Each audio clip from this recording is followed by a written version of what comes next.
Lembaga asuransi atau perusahaan asuransi adalah lembaga keuangan non-bank yang menyediakan jasa proteksi finansial terhadap risiko kerugian, kerusakan, atau kehilangan dengan menerima premi dari nasabah. Lembaga ini berfungsi mengalihkan risiko individu atau bisnis ke perusahaan, memberikan ketenangan pikiran, dan menjamin kestabilan finansial saat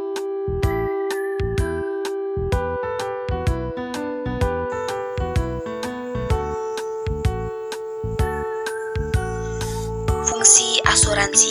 Yang pertama, untuk pengalihan risiko. Yang kedua, untuk himpunan dana. Yang ketiga, proteksi finansial dan rasa aman. Yang keempat, investasi dan tabungan. Dan yang terakhir, ada pencegahan kerugian. Yang pertama, untuk memberikan keamanan. Yang kedua, untuk menghasilkan sumber dana. Dan yang terakhir, mendorong pertumbuhan ekonomi.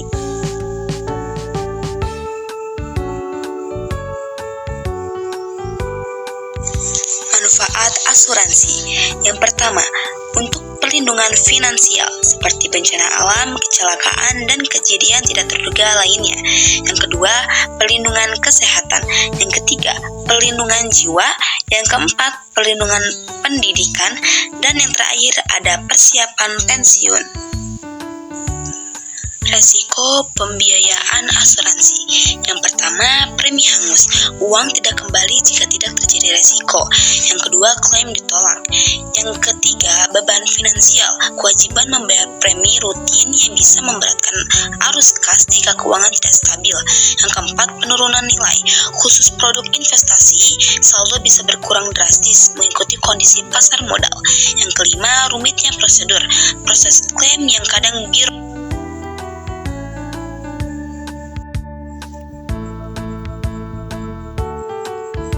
Perbedaan premi dan polis asuransi seringkali dianggap sama, namun keduanya memiliki fungsi yang berbeda dalam kontrak asuransi. Yang pertama ada premi, sejumlah uang yang wajib dibayarkan oleh nasabah tertanggung kepada perusahaan asuransi setiap bulannya atau setiap tahunnya sebagai biaya atas jaminan perlindungan yang diberikan. Yang kedua ada polis, dokumen atau surat perjanjian tertulis yang sah secara hukum antara perusahaan asuransi. Polisi berisi detail, hak dan kewajiban, cakupan perlindungan, serta pengecualian hukum.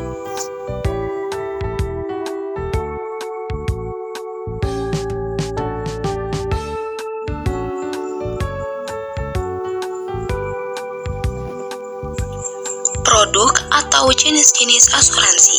Yang pertama ada asuransi jiwa. Yang kedua ada asuransi kesehatan. Yang ketiga asuransi bangunan. Yang keempat asuransi rumah.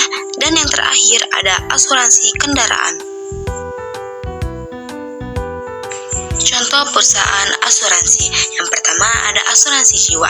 Contohnya adalah PT Allianz Life Indonesia dan PT Asuransi Jiwa Manulife Indonesia. Yang kedua ada asuransi umum. Contoh perusahaannya ada PT Asuransi Allianz Utama Indonesia dan PT Asuransi Astra Buana. Yang ketiga ada asuransi BUMN atau sosial. Contohnya ada PT Asuransi Jiwa IFG dan PT Jasara Harja. Dan untuk perusahaan yang terakhir ada asuransi syariah. Contohnya yaitu PT Asuransi Allianz Utama Indonesia dan PT Asuransi Ramayana Tbk PT BRI Asuransi Indonesia.